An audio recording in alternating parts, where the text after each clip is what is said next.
En el nombre del Padre, y del Hijo, y del Espíritu Santo. Amén. Muy buenos días. Hoy es viernes 31 de enero de 2025. Celebramos la memoria obligatoria de San Juan Bosco, presbítero.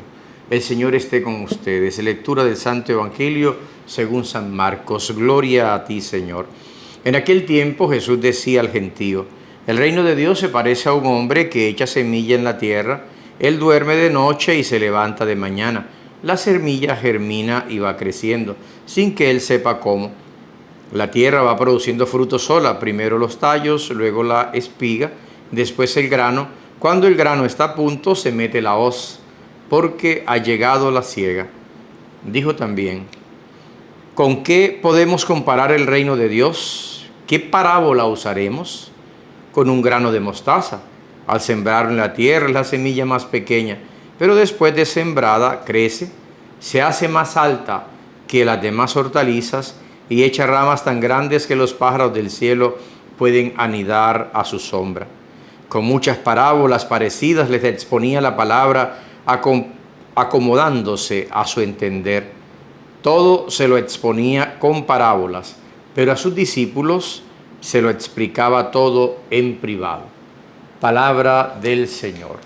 Gloria a ti, Señor Jesús. Celebramos a San Juan Bosco. Conocemos muy bien el gran santo, este hombre que se dedicó a la educación, a formar a los muchachos para que siguieran el camino de Cristo, ¿no? Y a formar para la vida, no solamente a formar a nivel intelectual o académico. Eso es muy fácil. Se agarra un libro y se lee, sino para la vida.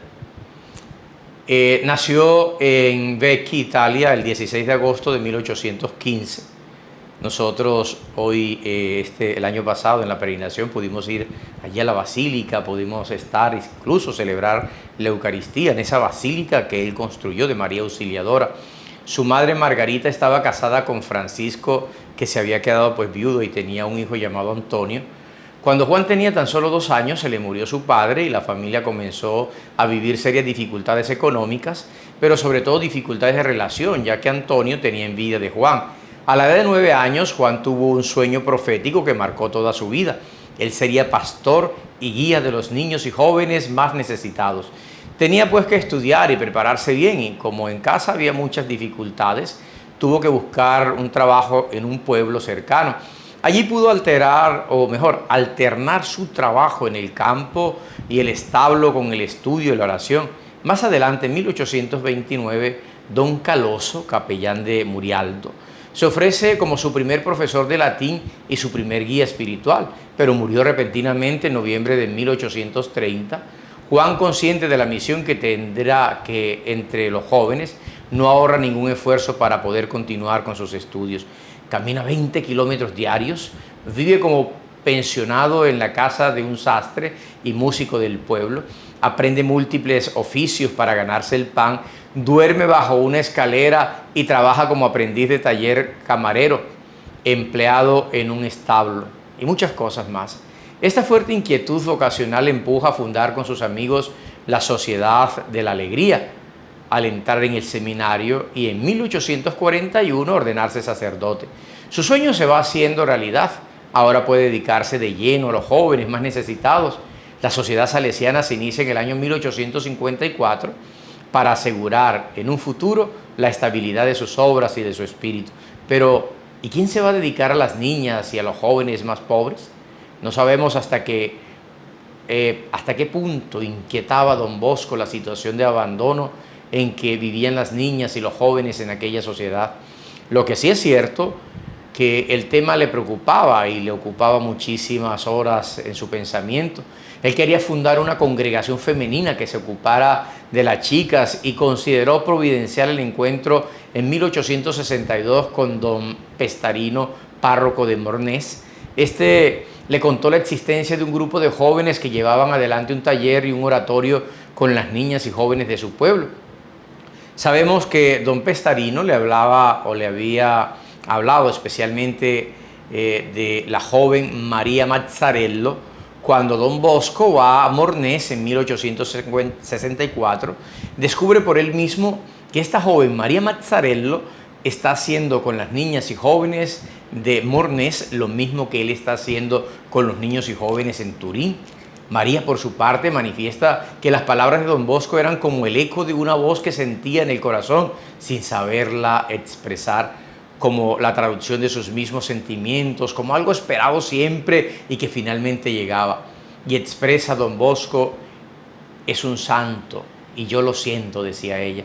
Así en 1872 Don Bosco, con María Mazzarello, funda el Instituto de las Hijas de María Auxiliadora, o las Salesianas, que nosotros conocemos muy bien. La primera expedición misionera parte para Argentina en el año 1875 y está formada por salesianos e hijas de María Auxiliadora. En este mismo año nacen los cooperadores, considerados por Don Bosco como salesianos externos. Don Bosco muere el día 31 de enero de 1888, es beatificado por el Papa Pío XI el 2 de junio de 1929 y declarado santo el 1 de abril. Gran experiencia de este santo, los que hemos estudiado en universidades o aquellos que han estudiado en colegios salesianos, pues tenemos toda esa carga espiritual también, no solamente intelectual o académica, sino espiritual, de un gran santo como este. De hecho, se ha escrito mucho sobre él, sus discípulos, sus universidades, y se ha descubierto no solamente un santo en cuanto entregó la vida por los jóvenes en la educación y la formación, sino también un gran místico. Tenía episodios místicos que le ayudaron a vivir una profundidad en el encuentro con Jesucristo. El Evangelio, estamos en el capítulo 4. En aquel tiempo, dice Jesús, decía: ¿a qué compararemos? El reino de Dios se parece a un hombre, atentos, a un hombre que echa la semilla en la tierra. Ayer era la semilla, no sé si lo recuerdan. Él duerme de noche y se levanta de mañana. Sufre el proceso normal de una semilla. Uno la siembra y no es que todos los días va midiendo con un metro, con una regla, cuánto va creciendo, ¿no? La semilla crece, eso es natural.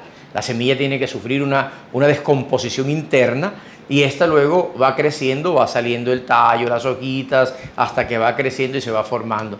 Y esta, él no sabe cómo, pero va creciendo. La tierra va produciendo su fruto sola. Primero los tallos, luego la espiga, después el grano. Cuando el grano está a punto, se corta porque llegó la siega. A eso se parece el reino de Dios, a un hombre que va y siembra la semilla. Pero hay una segunda parábola que también es corta.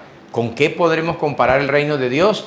Y dice Jesús: ¿qué parábola voy a usar ahora? Dice: pues con un grano de mostaza. Yo aquí tengo una bolsita con cientos y cientos de granos de mostaza. Sé que no son, pues, no podría ni siquiera mirarse un granito de mostaza, pero aquí hay cientos y cientos de granos de mostaza. Dice el Evangelio: al sembrarlo en la tierra es una semilla muy pequeña, de hecho, como la cabeza de un alfiler.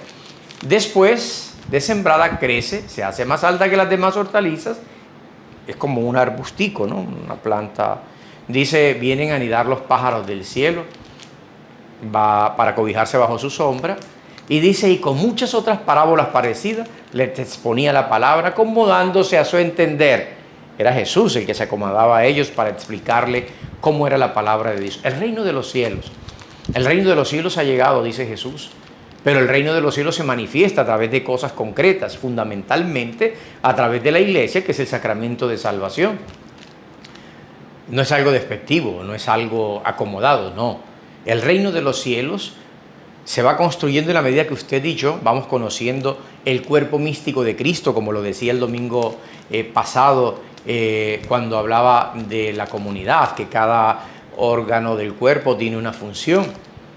Y entonces este cuerpo místico de Cristo, que encarna el reino de Dios, es aquel que anuncia la palabra de Dios, que la lleva a través de sus ministros, de misioneros, a través de tanta gente que está en la iglesia y va haciendo presente este mismo reino de Dios, a través, repito, de la predicación de la palabra y del evangelio. Pero dice que a sus discípulos les explicaba todo en privado, a la gente así, público, pero a sus discípulos en privado. ¿Por qué? Uno, porque los quería así. Dos, porque los estaba preparando para la misión. Y tres, porque hay una elección. No es preferencia, se llama elección. El Señor elige a algunos, no a todos. Y cuando el Señor elige, eligió a estos 12 y a ellos les explicaba los misterios del reino porque tendrían que enfrentarse a un mundo hostil, a un mundo lleno de lobos, a un mundo que parece frágil, pero que cuando uno se descuida lo quiere abarcar y devorar. Pidámosle al Señor hoy, en primer lugar, que nos ayude a vivir como este gran santo, San Juan Bosco, a dedicar el corazón y la vida a Jesucristo. Y en segundo lugar, que podamos nosotros también ser como este reino de Dios, como esta semilla, dejar que la palabra se siembre en el corazón, nos transforme la vida y empecemos a ser cristianos auténticos. Que el Señor los bendiga a todos en el nombre del Padre, y del Hijo, y del Espíritu Santo. Amén. Feliz día para todos. Aleluya, aleluya.